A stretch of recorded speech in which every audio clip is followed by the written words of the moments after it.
Now, The Hunt Palmer Show. Waiting to rise again.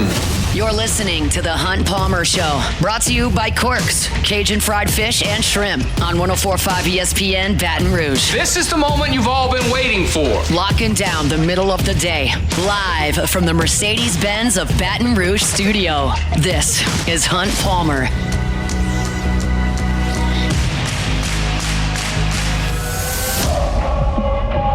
To Friday edition of the Hunt Palmer Show, brought to you by Cork's Cajun Fried Fish and Shrimp.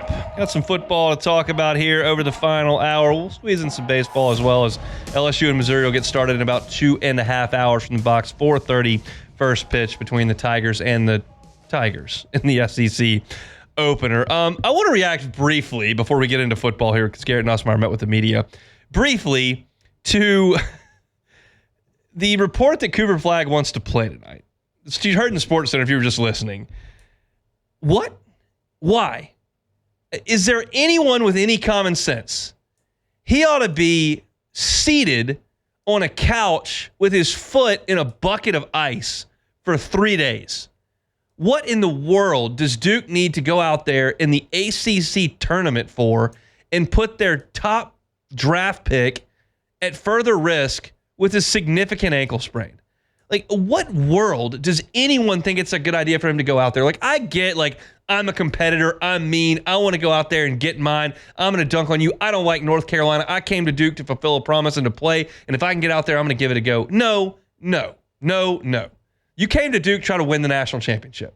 And playing against North Carolina on a bum ankle unequivocally hinders your ability to win a national championship.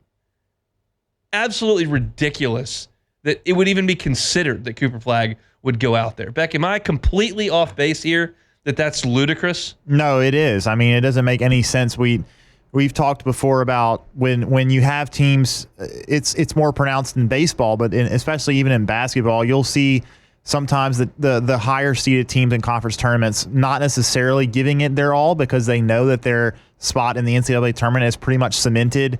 Duke has their spot in the tournament cemented as probably a 2 or maybe a 3 seed if they don't, maybe they lose the next game. They're the number 2 seed in the tournament. Behind Auburn. So it doesn't really make sense to me at all why you would even consider. I don't know who McNeese's best player is, but if he sprained his ankle the day before the final and wanted to go out there and play, I'd be like, yeah, you probably need to be out there. Yes. This is the biggest game that you're ever going to play in. So this is the least important game that Cooper Flagg has played in this year is going on today.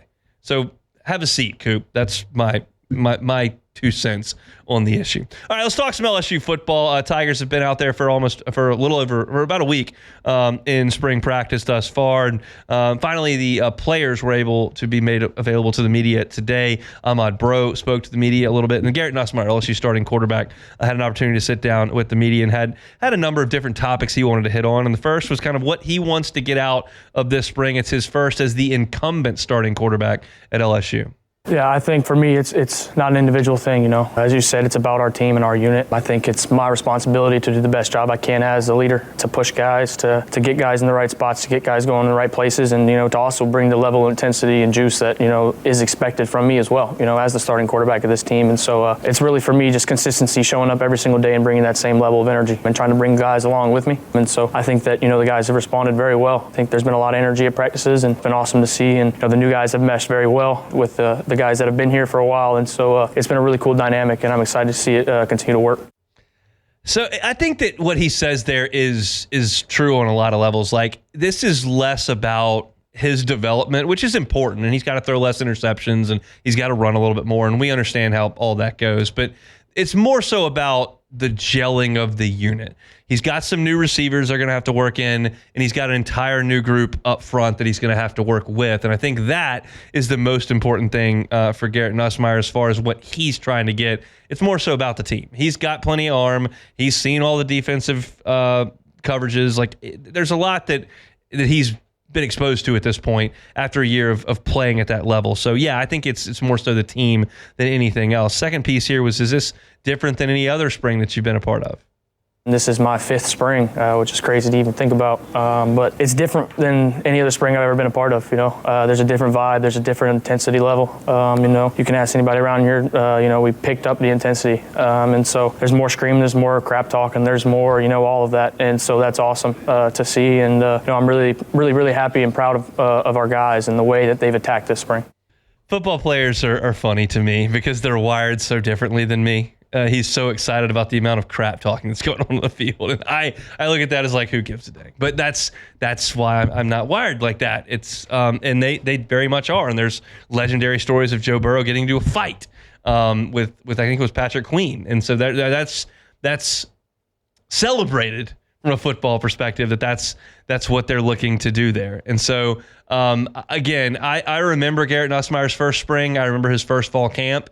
He was a jubilant young kid running all over the place, jumping up and slapping people on the helmet, going crazy. And he's mellowed from that perspective with what we've gotten to see over our time in watching practice. But it sounds like they've cranked the intensity up when we're not there. Because trust me, when we're there, you don't see a lot of what they're talking about here. Now, this is something that I'm very leery of. You're going to hear all the way until Labor Day about quarterbacks at LSU going into their second year as starters. Joe Burrow went nuts. Jaden Daniels went nuts. Garrett Nussmeier is going to go nuts. And I'm hesitant to proclaim someone the next Heisman winner. I just am. I think it's reasonable to suggest that Burrow improved and Daniels improved and Nussmeier can and should improve. Do I think he's going to have the third best season in the history of LSU football? That remains to be seen, and I'm not saying that's my expectation. But he was asked today, what about the jump that Burrow and Daniels make, and can you be in that ilk? I think that, that's not really my focus. I think that I'm worried about doing the best I can to help LSU win a national championship. And that's the mindset. That's the energy and intensity that I bring every single day. And it's not about me. It's not about the transition or the year 2. It's about LSU football and year 4 under Coach Kelly. What are we going to do? And, we're not afraid to admit it. We've set the standard of where we expect to be. And we expect to play football in January next year. When I hear Garrett Nussmeier talk, I think about all the guys who work in PR for these college football teams, who coach them up on how to speak to the media and what to say and what not to say, and what coaches would like their players to say. And I feel like Garrett Nussmeier hits it to a T, whether it's Tommy Karam at LSU or if it's what Nick Saban does or doesn't want his players to say. I feel like he just always toes the line, always says what he's supposed to say. So when I hear him say it's about winning a national championship, we expect to play football in January, those are like hot takes from Garrett Nussmeier. Because I've been in the interview room when they asked Garrett Nussmeier about him versus Jackson Dart in Tiger Stadium, and he immediately cuts and goes, no, it's LSU Ole Miss. Like, he professionally almost squashes those conversations, and he's embracing them. Now, I understand that spring is a little different than fall. I understand that he had some things to say about Kyle Field at the Manning Passing Academy last year, and I understand all that. But still, I've been around Garrett Nussmeier a lot, and I've heard him say very little. And so to hear that, it perked my ears up to hear him say something like that. Now, he's got to work with a wide receiver room that's still got Aaron Anderson in it and still got Chris Hilton and it still has Xavier Thomas in it, but Kyron Lacey no longer there, and you bring in some high-profile ads and Nick Anderson, Berrien Brown, and Destin Hill. So what does he think about the wide receiver group in this spring? It might not be very big, but it's very deep, at each position. We have a lot of talent, and we have a lot of players that can go get the football, and we got guys that will make plays with the ball in their hands. So we have a very dynamic room, I would say, and, it's a very competitive room. And they push each other. They understand the standard, and, that's what we expect here. It's wide receiver U for a reason. I feel pretty good about LSU's wide receivers as well. We've had this discussion. We'll continue to have it. I'd like to see Nick Anderson do a little bit more with the first and second team. He's not out there when they go through the dry offense. However, I wrote this at LouisianaSports.net, and I'll add it here, that Anderson did go through the individual drills full speed and looked great today. So he's not in a red no-contact jersey. Just when they go first-team offense, they go with Aaron Anderson and Xavier Thomas and Chris Hilton. And then when they go to the second team, it's Berrien Brown and Kyle Parker And let's see if I can come up with the last one. Can't. It's not Nick Anderson. But either way, it was surprised me that he was not in the first 6 wide receivers that were out there, but he was going through the individuals full speed. So I think he's ready to go, and I think he is participating fully in spring ball. So I like LSU's wide receiver room. I think there are a lot of different skill sets. I like Nick Anderson is the big body potential one. I love Aaron Anderson's versatility and what he did last year. I think Xavier Thomas obviously has a role. They liked Kyle Parker early in the season last year before he got the triceps injury, and he's out there in a red no-contact jersey and going through full speed. Chris Hilton's the other piece to this puzzle, and we all know what his game is at this point, and we all know what the potential is because he's shown it to us, just hasn't been steady. And Nussmeier spoke about the senior speedster. I mean, Chris is an unbelievable player. He has a special talent, special speed, and his ability to track the football is very, very high. And so, obviously, we have chemistry coming in the same class together, and we've been working with each other for 4 years. And whenever he is able to stay healthy, which, I have full confidence he will be, he's a pretty dang good football player, and so I'm very excited for him this year. Man, he needs to stay healthy. I mean, this is so obvious, and I'm here to try to be a little bit more interesting and a little bit more informative than that. But, I mean, let's just be very frank about it. Like, if he's healthy, he changes the way you have to play defense. He just does. It's in such small sample sizes. We have seen him blow tops off defenses. Did it to Wisconsin. Did it to Kansas State in the freaking last play of the Texas Bowl. Did it to Oklahoma. Did it to Baylor. He's just never out there. And if he could just stay out there for 12 games, I think that helps the running game. If you just have one guy out there that no one on the defense can run with, if he can just stay healthy. It's such a huge question mark for this team, but I'm hopeful because I thought he looked good in August last year, and then it got taken away with that late camp injury. So last thing here, kind of veering away from LSU, but just a cool story that we want to kind of shine a light on when it's available, that Doug Nussmeier, now just 80 or so miles away from his son playing college football, is now Doug Nussmeier is the offensive coordinator of the Saints, and Garrett Nussmeier kind of spoke to his final year at college. Dad's just down the road. Obviously, it's going to be really cool for, not just me and my dad, but my entire family, to have him that close. And, I tell people all the time, my whole life I've always been a Saints fan because, he played there and, he was always in college. So I was always able to root for the Saints. And since he's been in the NFL, I haven't really had the opportunity to. So now I can be a full Who Dad again. And so I'm excited for that. I think he's really excited to be back there. And it's great for our family, great for him. And so I'm so excited for him. And it's going to be really, really cool. Talk about wanting to endear yourself to the people of Louisiana. Play quarterback for LSU and call yourself a full Houdat. That's a solid way to ingratiate yourself here into South Louisiana. Garrett Nussmeier calls South Louisiana home. Of course, his mom's family is from the Acadiana and 337 area.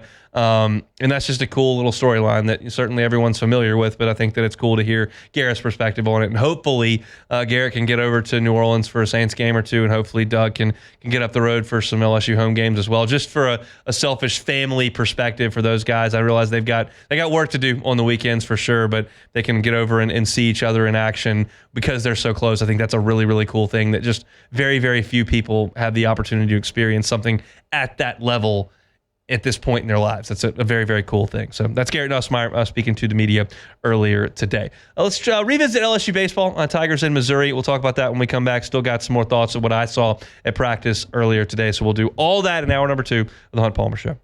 The Hunt Palmer Show. This is the Hunt Palmer Show, brought to you by Corks, Cajun fried fish and shrimp.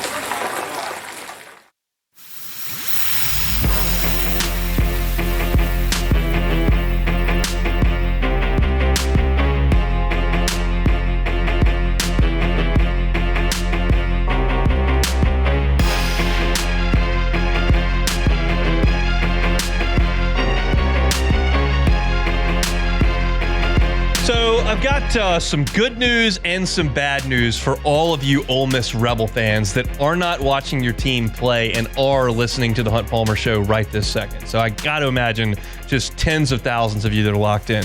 The bad news is the Rebels cannot stop Janai Broome, who is dominating them on the block. And not many people can. Going to send Auburn to the semifinals.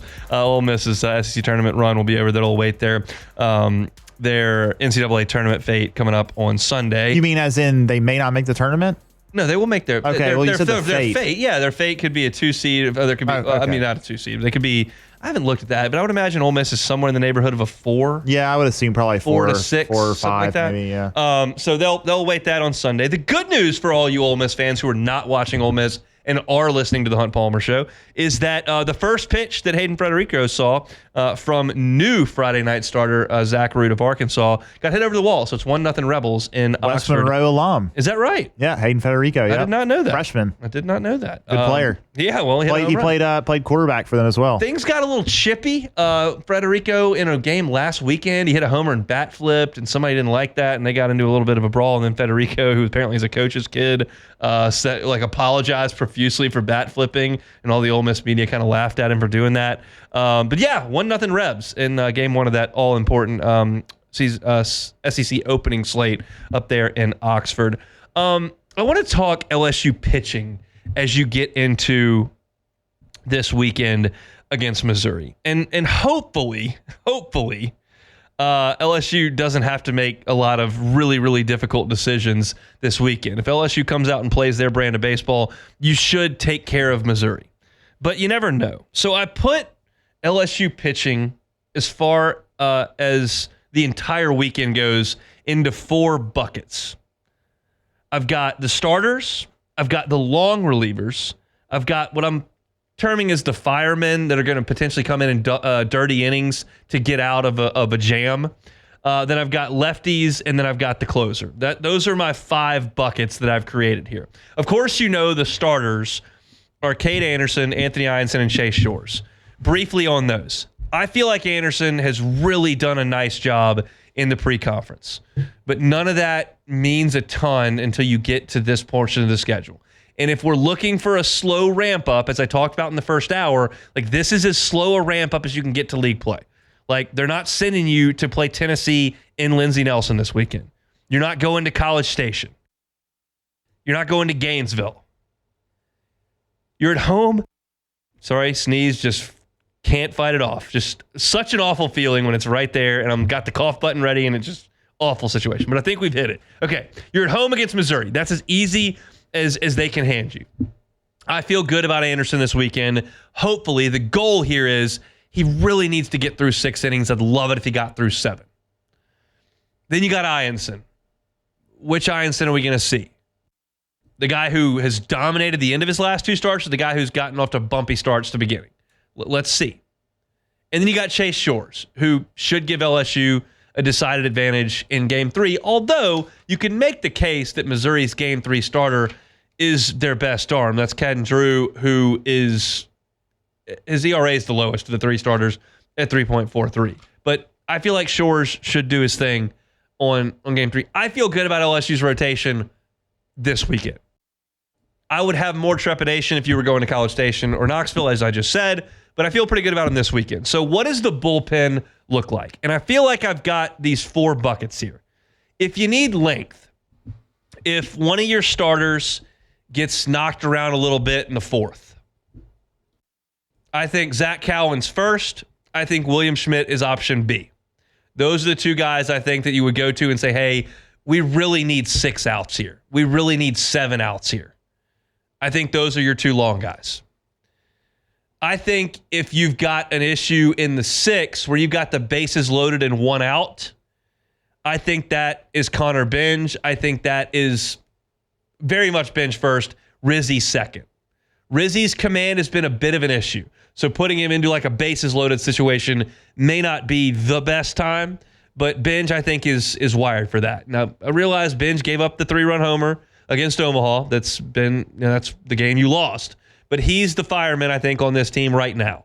So those 2 guys, I think, are ready to come into a dirty inning, try to get a strikeout. Both throw 95 plus, both have good sliders. I think you're looking at firemen there. Then you've got your left-handers. And if you need to get a tricky lefty out, or you feel like you need to hold a base runner maybe, because Missouri does run a lot, I think that's DJ Primo and Connor Ware. They're your 2 left-handed options. I don't feel quite as good about those guys the way that I do about Zach Cowan, the way I do about Kason Evans, but they are left-handed. They're your option. They're out of the bullpen. And then you got your closer, which I firmly believe is Kason Evans. I think that Jay Johnson will not blink once if LSU goes to the 9th this afternoon, this evening, with a 1-run lead on Missouri, I think Kason Evans is getting the baseball. So those are your buckets. You got your starters. Curious to see what those guys can do in this weekend. More curious to see as you move forward. You go to Austin, Texas. What does that look like? Okay, I mean, that's the 2 weeks that follow will be, I think, more interesting, but you get a start here. And then you got to start pushing buttons if you're Jay Johnson and Nate Yeske. Cowan and Schmidt for length. Benj and Rizzi to get out of jams. Primo and Ware if you need a lefty. And Kason Evans as your closer. That is 1, 2, 3, 4, 5, 6, 7, 8, 9. That's 10 arms. Most teams, when they get to June, don't have 10 to go to. Most teams that are good, I'm not talking about the 4 seed in the Tallahassee regional. Most teams with championship and Omaha aspirations settle around 6. I mean, we can go back to 2023 LSU and look at how many arms LSU truly trusted when they got to the end of the line in Omaha. How many guys, if you put in the game, you really felt like you could really trust them to do the job. And certainly you would go to Skeens and Floyd at the top, and those guys you could absolutely trust. At that point, you trusted Ackenhausen, that's 3. Guidry was 4. Cooper was 5. And then you start to get into a little bit more difficult territory because you've got Herring, who was not the Griffin Herring we know at this point. And then you got Thatcher Hurd. You got Javen Coleman. You're starting to teeter there. It was closer to 6. If we're really being honest, and I realize, they started Javen Coleman in a game in Omaha, but Skeens, Floyd, Cooper, Ackenhausen, Guidry, Hurd, Herring. That's the end of the line. That's 7. When you got to the end, there was 7. I can't put in good conscience Christian Little in that mix, or Javen Coleman in that mix, or Sam Dutton in that mix, or Will Helmers. And Will Helmers wasn't even active. Bryce Collins, I can't get there. So it's like 6 or 7. I've listed 10. This is, I think, a potential to be a strength of this LSU team is the numbers. Anderson may not be to Aaron Nola, Alex Lang levels, and he's not going to be Skeens. But if he's really good, that's a start. And if Shores and Ianson can hold their spots, and you can actually have a weekend rotation, which LSU doesn't always have a weekend rotation. They haven't the last 2 years. They haven't the last 3 years. And then you can have guys in the bullpen with defined roles that you can count on. That becomes a benefit to you. If you'll remember last year, and we previewed the Chapel Hill Regional, North Carolina had more guys that they felt like they could count on. And that ended up being a big benefit for them. LSU had to go back to their Friday starter at the end of the game on Monday. North Carolina didn't have to do that. So I'm hopeful that the depth becomes a big key to this LSU baseball team on the mound. We'll see if LSU needs to use it in this weekend against Missouri. I sincerely hope not. I hope 2 of these games get completely out of hand and you're able to pitch down the line and you can save your best guys for the one game that's close and you get out of there with a sweep. That's certainly my hope at this point. But that remains to be seen. As I've said many times over the course of this hour and a half that I've been on, in this week and on other radio spots that I've done this week, I'm not going to shy away from the fact that Missouri's very bad, comparatively speaking, with the rest of the SEC. But so is Omaha, and LSU didn't sweep that weekend either. So you got to go play your game. And LSU will start that process 2 hours from right now, 4:30 first pitch from over at the box. You want to listen to that game, you can do it on our sister station, Eagle 98.1. A pregame show will crank up at 4 o'clock from the box. It'll be Chris Blair and Doug Thompson on the call, and they'll be with you over there on Eagle in Baton Rouge. All right, let's step aside. LSU football on the Ponderosa earlier this morning. I've got some thoughts on what I saw this morning. We'll do that coming up next. The Hunt Palmer Show. Genesis of Baton Rouge. GenesisofBatonRouge.com is that website. Every single vehicle in the line IIHA top safety pick. Some of them top safety pick plus. Safety is really important when you're in the market for a vehicle. And I can promise you're going to get that with a Genesis. You can get behind the wheel, feel how comfortable the seats are, how smooth the drive is, how sleek that design is. You'll get a tutorial on all those bells and whistles from their brand ambassadors who will go on the test drive with you. But I can promise you that safety is something they take very, very seriously at Genesis as well. You may never have been behind the wheel of You've never been in a Genesis potentially. That's not surprising. It's new to the game. But go see them, Airline at Pico. If you're getting a new car in Baton Rouge, you're probably on Airline anyway. Go see them across from Women's Hospital. Get behind the wheel, see that Genesis difference. When I say Genesis, think luxury. When you think luxury, don't think, I can't afford that. Just give them a shot. It's Genesis of Baton Rouge. Every car that is on the lot is online at genesisofbatonrouge.com. You're listening to The Hunt Palmer Show, brought to you by Corks, Cajun Fried Fish and Shrimp.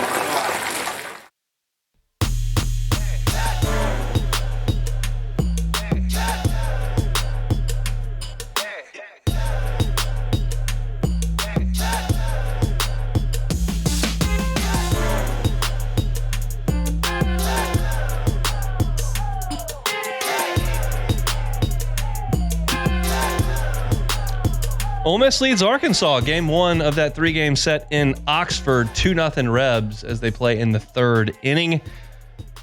Tennessee and Texas about to get started in the SEC basketball tournament up in Nashville. That is probably too much orange for my liking in there. I'm certain there's some blue in there too because Kentucky just brings folks into that building. But that's a lot of Rick Barnes orange with Tennessee and Texas doing battle up there at Bridgestone. That may, although here's the deal. If you gave me a $200 one of those like prepaid credit cards and let me sit in that Bridgestone Arena today for those 4 games, like I would be a happy dude. Like that is some. I mean, let me see the exact matchups that are going on. So you had Ole Miss Auburn, you got Tennessee against Texas. You've got Alabama playing Kentucky, I think, tonight. Is that right? I think so, yeah. Let me it's all right here. We can pull it up. I want to see exactly what the 4 matchups are. So the morning game was Auburn-Ole Miss. It was a 5-point game. Then you've got Tennessee-Texas. Then you got Missouri and Florida, high-level game. And then you got Kentucky-Alabama. I would sit in there all day. Now, the concession prices that's going to be a problem. Bankrupt. The beers are not going to be flowing. I mean, $18 brewskis, 4 games, that's 8 hours. You're talking about a significant chunk of change, which is why I need the prepaid card. But if we could get that done, and I can't imagine that the chicken tender basket's less than $18 anyway. Yeah. So, I got to eat something, too, for 4 games. So, it's going to be a little expensive as far as the concessions go. But just watching the hoops, that would be a treat. And that is, again, for the 438th time, what bums me out about this LSU basketball season is that you had 14 teams that got in the mix here and had an enjoyable basketball season. They're going to be in the dance, and there are 2 that aren't, and LSU is one of those. That's disappointing. But today at Bridgestone up in Nashville, going to be quite a day, and it's off to a really good start already as Auburn and Ole Miss played a good one, if a low-scoring one, up there in Nashville. Tennessee and Texas going to get started in about 8 minutes from right now. All right, let's talk some LSU football. I was out there at practice today, and once again, I feel the need to offer this disclaimer every time we start to talk about it because it's not earth-shattering information we're getting. We're out there for 25 minutes. They've got us up on a second-floor balcony, and really most of the action is 70 to 80 yards away from us. And so 1, that's hard to pick up on. And 2, and I noticed this more so today, there are so many players out there that have their practice jersey rolled up under their shoulder pads, so you can't even see their number from 70 yards away. So, I can't even tell who the first linebacker group was that was going through Blake Baker's drill because 3 of them have their shoulder pads with their shirts tucked under them, and I can't see the number, and I'm 80 yards away. So, I can't relay that information very well. So what I've tried to do for LouisianaSports.net and this show is to glean what I can definitely glean. And today, one of the things that I did was there were some true freshmen that were very close to our balcony. They were very close in the drills they were doing. And I just kind of gave it an eye test as to what they look like. And the guys that stood out to me for different reasons were, one, you look at the edge rushers and you see Jamari Butler, who's a fourth-year player, and you see Jack Pyburn, who's a fourth-year player, and you see Patrick Payton, who's a fifth-year player. You see Gabe Relaford, who's a second-year player, and you look at all those guys, and they absolutely look like a really good-looking unit. And then you look at Damian Shanklin, who's a true freshman in that group, and he looks exactly like those guys. Over my 15 years ago in LSU football practice, I've seen a lot of freshmen who you walked out there and you go, that's a freshman. Shanklin's not one of those. He is 6'5", he's 260 pounds. He's the same size as Jabari Butler. He's the same size as Jack Pyburn. Now, Patrick Payton is taller and leaner than all of them. He's like 6'6" and 245 pounds, and he's got the long levers and the bendy edge rusher guy, and he's a different body type from them. I don't know if Damian Shanklin can play dead in the Western. I have no idea. I know physically he looks like the seniors. So if he does have the technical savvy to get in there, like the weight will not hold him back. The body will not hold him back. He was a big-time recruit in this class. He's an early enrollee. He's got, right now, 5 months to get ready to play in his first season. They don't have to rush him to the field. They've got older players that have proven themselves at this level that can go out there and play. And maybe they do, and you don't see Shanklin all year. I don't know. But it's not a body issue. He's ready to go from a physical standpoint.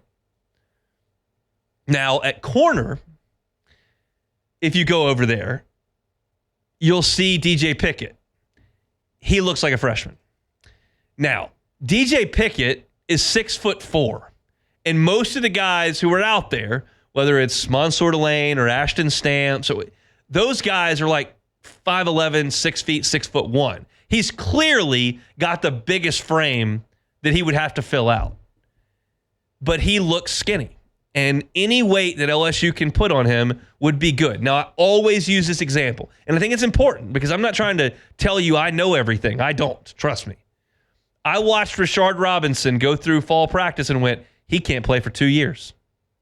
He was out there as a true freshman, playing against some of the most physical wide receivers in the SEC, including Julio Jones.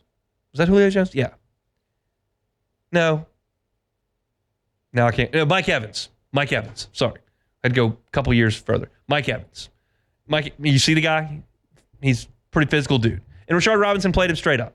So just because you're thin doesn't mean you can't be physical, doesn't mean you can't go out there and play. But DJ Pickett, it would be great, I think, if he could put on 10 pounds between now and Labor Day. He looks skinny. That's okay. I'm not trying to say DJ Pickett's a bust, shouldn't have been a 5-star, bad, like none of that. This is simply an eye test. On the second day we've been able to observe spring ball, I can look at DJ Pickett and go, he's thin. And then I looked at the offensive line who were right next to us, right below us. And Carius Kern is working out as a second-team left tackle. He's behind Tyree Adams at left tackle. And Carius Kern is a big boy. Like, he is 6'4", 330 pounds. And one of the things that I have really stuck to in my analysis of LSU's recruiting classes and their offensive line is when Brian Kelly said in his first press conference, there's a model of offensive lineman we recruit to, and we stick to that. And it's very evident from his time at Notre Dame and early on at LSU, they recruit long, lean offensive linemen that can move. They put weight on them, and they become great players. That's how he has recruited on the offensive line at Notre Dame and at LSU. And Kern doesn't fit that mold because Carius Kern is already nearly 340 pounds. The guys like Paul Mabinga and DJ Chester and even Tyree Adams and some of these guys they've brought in, those guys were closer to 300 pounds when they got to LSU. In some cases, under 300 pounds. Fractionally, but under. Kern's 330. And he looks big out there at tackle. Like it doesn't look like the prototypical tackle body. But by all accounts, they really like what they've seen from him early on in his time at LSU. And you've seen the highlight reel tapes of him doing backflips in high school. And he's the top interior offensive lineman in the country, according to On3. And like he comes with a heck of a pedigree. And I was fascinated to see him working at left tackle. But it feels like Carius Kern, if there's a freshman that feels like he's making waves early, and it's real early, Kern feels like he's headed that direction. So those are three guys that I was able to get eyes on today, fairly close proximity, and give you just a thought on how they look compared to their peers out on the field. Damian Shanklin already fits in. DJ Pickett, although he's taller than all those guys, still thin. Carius Kern, built like a brick. Last piece of info from practice today is the return men that we saw. LSU was working on special teams right when we got out there, and they put Xavier Thomas and Barian Brown and Aaron Anderson out there at return men. And I looked at that and I went, man, there was about a 3-year run there where LSU just quit trying to return the football, just completely quit. They were fair catching everything, had big running backs back at kickoff returner, walk-ons back there catching punts, like just they had quit. And I'm now looking at this punt return group going, that is the most dynamic group of punt returners anywhere in the country right now. Because Xavier Thomas has been a touchdown threat for 3 years in the SEC at 2 stops. Aaron Anderson ran a kickoff back for a touchdown against Oklahoma this year. And then you got Barian Brown, who's the SEC record holder. And we'll see what that group's like as a wide receiver tandem this year, but it's inarguable when you look at their return abilities, both in the kickoff game and the punt return game, that's as good as it gets in college football. And that's an exciting thing because that can change games. You look at 3 different games in the 2011 season that we love so dearly around here. Tyron returns a punt against Arkansas, changed the whole game. Tyron returns 2 punts against Georgia, changes the whole game. And then you go back before that to West Virginia, where Geno Smith and Tavon Austin and that group drew within a score, and Mo Claiborne ran the kickoff back. Like, it can be a big deal in big games. And it's not something we talk about a lot, but I like it. LSU's got some real dudes back there who can do some kick returning and punt returning. If you're looking for LSU football content all spring long into the summer, Hunt on LSU is where you need to be. If you want to preemptively subscribe to the channel before football season, you can do that as well. All of our football content right there at Hunt on LSU. Take one more time out. We will come back and close it out for the week. It's the Hunt Palmer Show. The Hunt Palmer Show. This is the Hunt Palmer Show, brought to you by Quirks, Cajun fried fish and shrimp.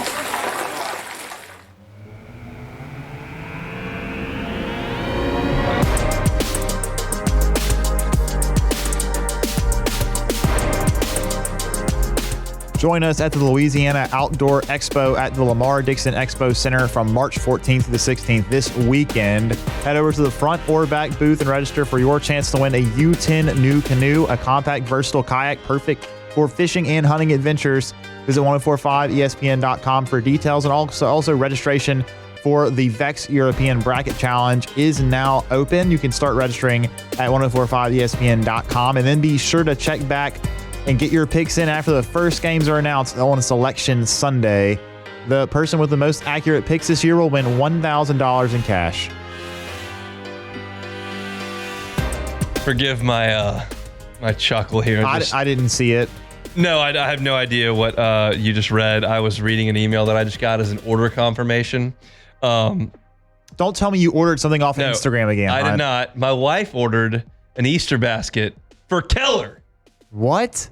This boy is 5 days old. Hi, that's unacceptable. That's completely Got ridiculous. The order confirmation. I'm sure he's going to be thrilled when the Easter bunny comes.